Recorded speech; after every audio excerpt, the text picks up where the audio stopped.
ಈಗ ನೇಪಾಳದಲ್ಲಿ WhatsApp, Facebook, insta, social media ಎಲ್ಲ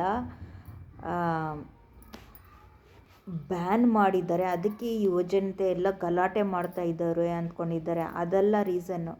ಇವರು M L A M P ಮಕ್ಕಳೆಲ್ಲ ಫಾರಿನ್ಗಳಲ್ಲಿ ಜಾಲಿ ಮಾಡ್ತಾರೆ. ಅದನ್ನೆಲ್ಲ ವಿಡಿಯೋ ಮಾಡಿ ಅಪ್ಲೋಡ್ ಮಾಡೋದ್ರಿಂದ ಅಲ್ಲಿರೋ M P M L A ಅವರುಗಳೆಲ್ಲ ಸೇರಿಕೊಂಡು ಅದನ್ನು ಬ್ಯಾನ್ ಮಾಡಿರೋದು. ಈಗ ಮೇನು ಸೋಷಿಯಲ್ ಮೀಡಿಯಾ ಬೇಕೇ ಬೇಕು, ತುಂಬ ಇಂಪಾರ್ಟೆಂಟ್ ಅಲ್ವಾ.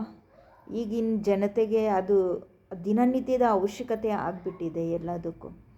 ಅದಕ್ಕೆ ಅಲ್ಲಿನ ಯುವಜನರನ್ನೆಲ್ಲ ಆ ಥರ ಮಾಡ್ತಾಯಿದ್ದಾರೆ. ಅಲ್ಲಿ ಅದು ಹಿಂದೂ ದೇಶ ಆಗಿರೋದ್ರಿಂದ ನಮ್ಮ ದೇಶದವರೇ ಕಾಪಾಡಬೇಕಾಗುತ್ತೆ. ಸುತ್ತಮುತ್ತ ದೇಶದವರು ಯಾರೂ ಬರೋದಕ್ಕಾಗೋದಿಲ್ಲ.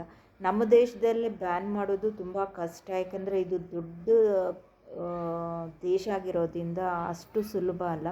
ಅದು ತುಂಬ ಚಿಕ್ಕ ದೇಶ ಅಲ್ವಾ, ಅದನ್ನು ಬೇಗ ಸ್ಮ್ಯಾಶ್ ಮಾಡ್ತಾರೆ.